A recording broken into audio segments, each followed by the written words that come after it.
na hata ndugu zake hawakujua yeye ni nani, lakini mama alikuwa anajua ni nani, na hata baba alikuwa anajua ni nani, kwa sababu kuna roho aliyemwongelesha siku zile za kwanza.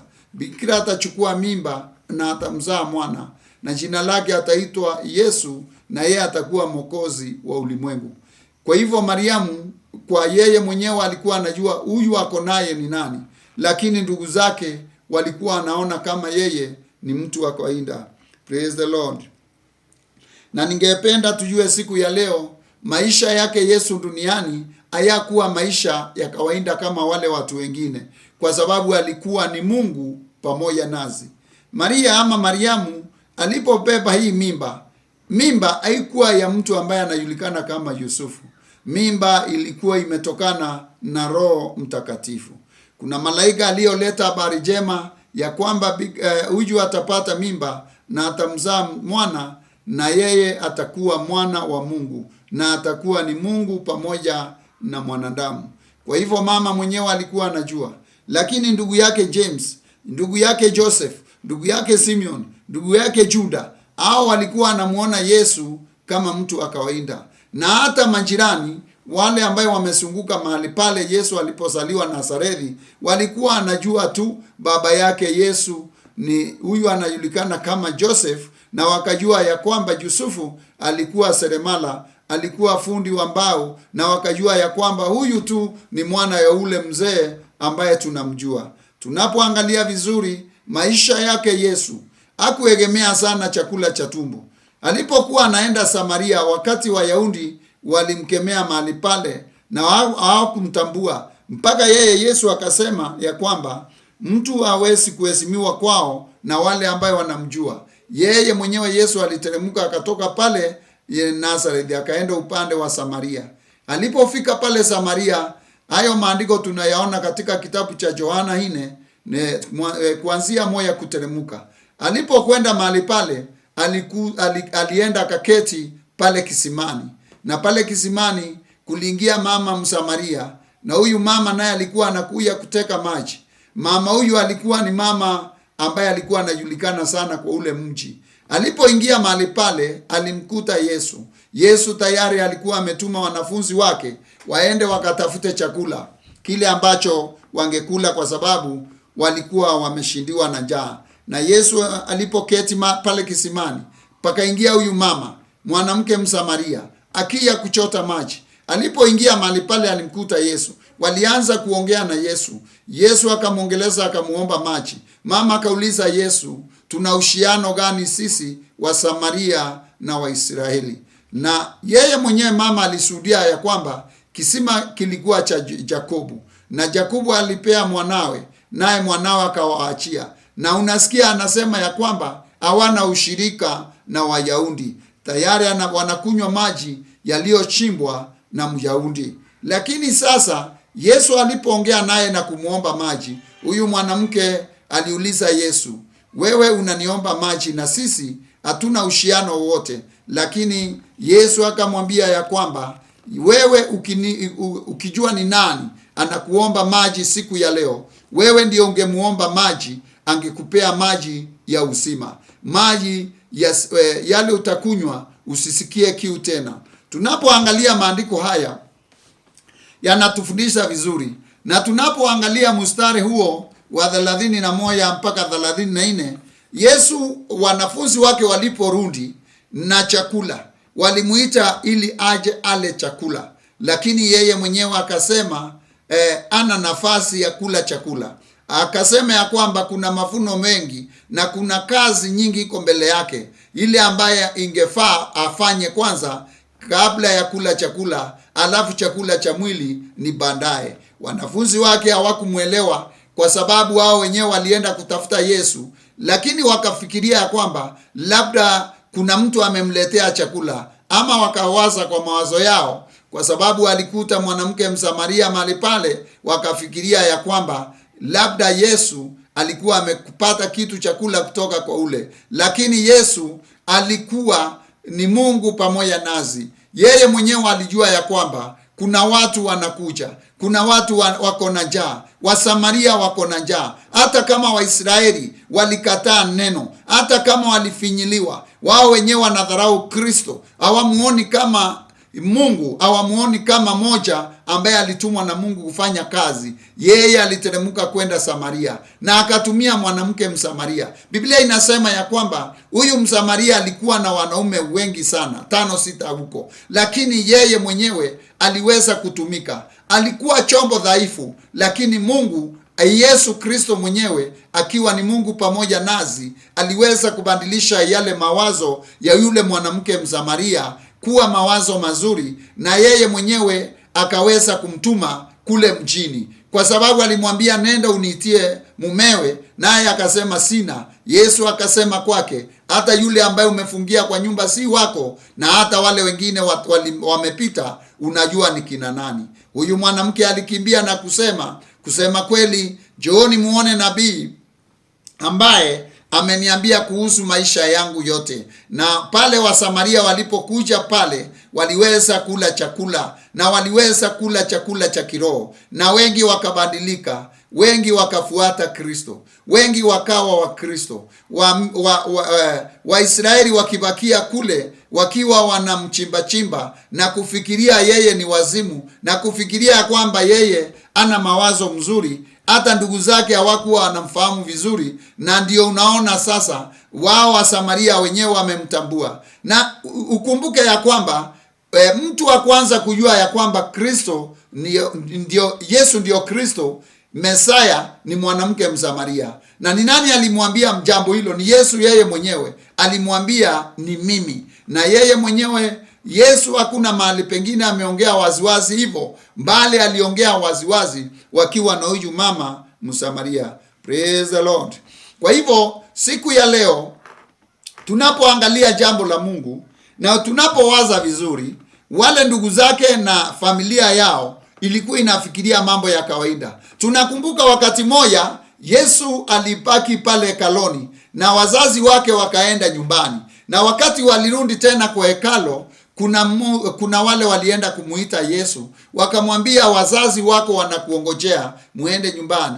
Akasema mimi niko katika nyumba ya baba yangu. Na mama alijua ni nini anasema, lakini wale wengine hawakufahamu ni kipi anasema. Lakini Yesu mwenyewe alikuwa anajua anasema nini. Alikuwa amezaliwa akiwa na hekima, akiwa ni the high priest, akiwa ni mtu ambaye ako juu sana, ambaye Mungu alimtuma duniani awe na mwili wa mwanadamu ili aweze kufanya kazi, ili aweze kutupigania. Kifo kilicholetwa na Adamu, Yesu mwenyewe akaleta uhai, kwa sababu mwanadamu aliletewa kifo na Adamu, na Yesu mwenyewe naye akatuletea uhai.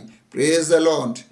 Siku ya leo hii ningependa mahali ulipo uangalie vizuri yale ambayo unayatenda kuhusiana na Mungu. Watu wa dunia wengi watafikiria ni ujinga. Watu wa dunia wengi watafikiria ni wazimu. Watu wa dunia wengi hawataamini wala hawatajua, kwa sababu hawayafunuliwa macho, bado hawayafunguka macho yao. Lakini wale ambaye wako na roho wa Bwana, wale ambaye Bwana amewafungulia, wale ambaye wamefunuliwa macho, watajua ni kipi unasema. Lakini watu wa dunia wanaangalia, macho yao hayaoni vyema. Na ndio unaona katika kitabu cha Samueli, Mungu aliweza kumtuma huyu Samueli aende kwa mboma ya Jesi ili akajitafutie kiongozi mahali pale. Yeye alienda akatazama, aliona kina Eliabu na hao wengine kina Sama, lakini Mungu hakuwaona. Mungu alikuwa ameona mtumishi wake Daudi.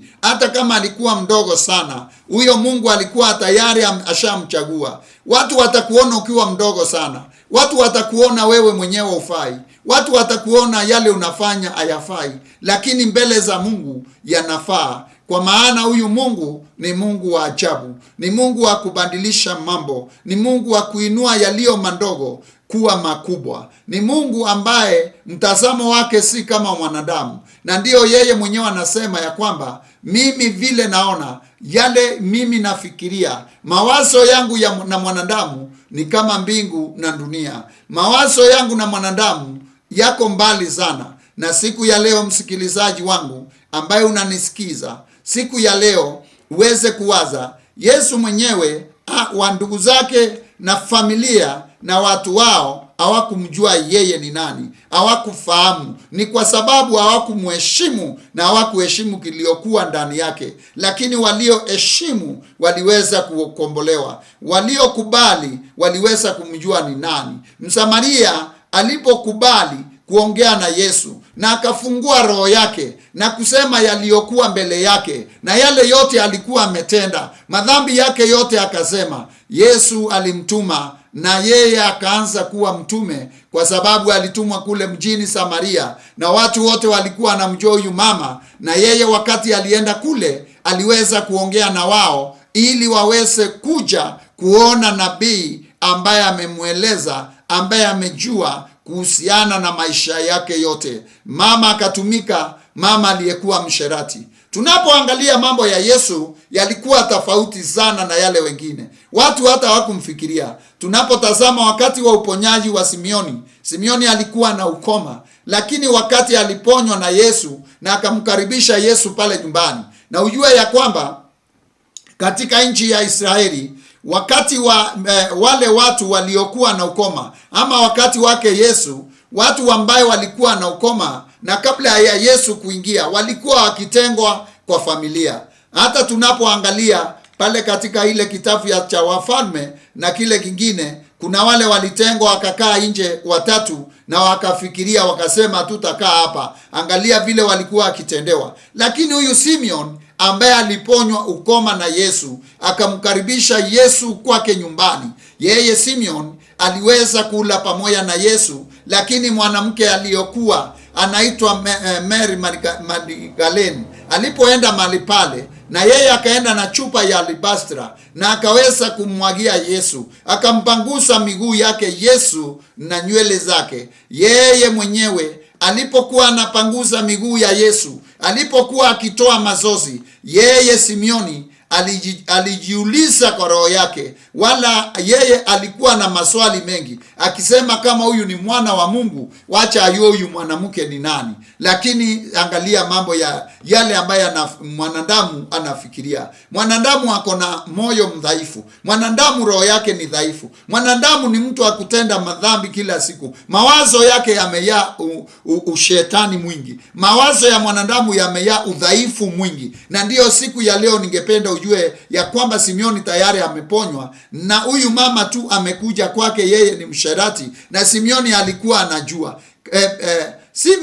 Simeon angefurahia jambo hili. Simeon angefurahia kukombolewa kwa Mary, lakini yeye alianza maswali ya kujiuliza moyoni mwake, kama Yesu ni mwana wa Mungu, ajue huyu ni nani. Yesu naye ni nani? Ni mwana wa Mungu.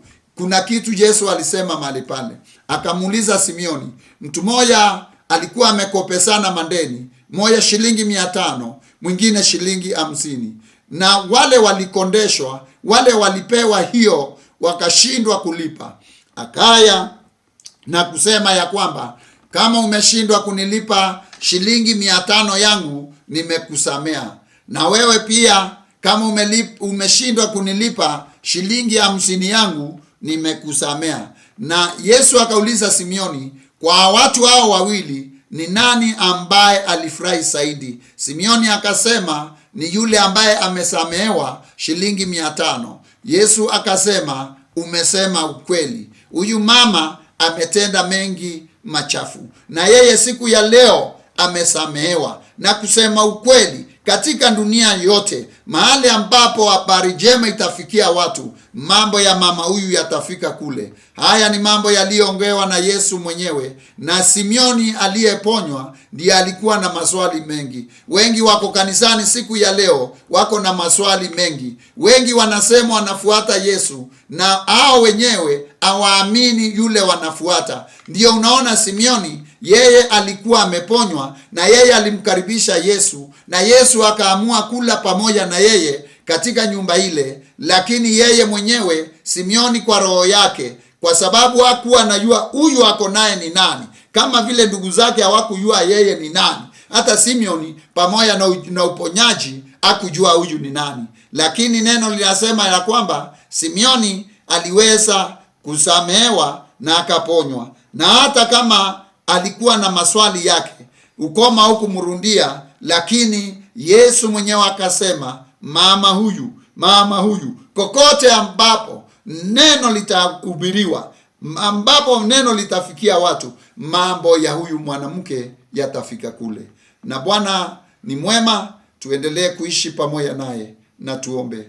Baba, katika jina la Yesu, twakushukuru Bwana kwa sababu ya neno lako siku ya leo. Bariki watu wako Mungu wetu, wale ambaye hawajui Kristo waweze kumjua, wale ambaye hawayafahamu yeye ni nani. Tunaona Mungu wetu watu wao hawakujua yeye ni nani, ndugu zake hawakumjua vizuri, na hata majirani hawakumjua vizuri, kwa maana walikuwa wakisema huyu ni mtoto wa seremala na mke wake Mariamu. Hii ni kuonyesha ya kwamba walikuwa hawamjui Kristo ni nani. Lakini sisi siku ya leo tumetambua yeye ni mwana wa Mungu, na tunatambua ya kwamba yeye ndiyo mponyaji wetu, na tunatambua ya kwamba yeye ndiyo mwokozi wetu. Kwa hivyo Baba, tunakushukuru siku ya leo ili uweze kutufungua macho yetu, ili tuweze kufahamu mahali tuliko na tufahamu kile ambacho kiko mbele yetu. Na ndiyo Baba, tunakuomba siku ya leo ili uweze kuwa pamoja nazi katika safari hii. Asanti kwa kuwa wewe ni mwema Mungu wetu. Kuna watu kote duniani, kuna watu wengi Bwana hawakujui. Baba, neno hili liwafikie ili waweze kujua ya kwamba wewe ni nani, na waweze kufahamu ya kwamba wewe ni nani. Wengi hawakujui, wanakusikia. Wengi hawakujui, wanakusema. Lakini Baba, ningeomba siku ya leo ili waweze kujua wewe ni nani, na waweze kukutambua wewe ni nani. Naombea wote Baba katika jina la Yesu, ili waweze kukufahamu kama vile mama Msamaria alikufahamu. Na Mungu wetu, mtu yoyote akiheshimu jina lako na aombe chochote katika jina la Baba, la Mwana na la Roho Mtakatifu atapata. Na mimi naomba siku ya leo katika jina la Baba na la Mwana na la Roho Mtakatifu. Amen. Na neno litaendelea. Asante.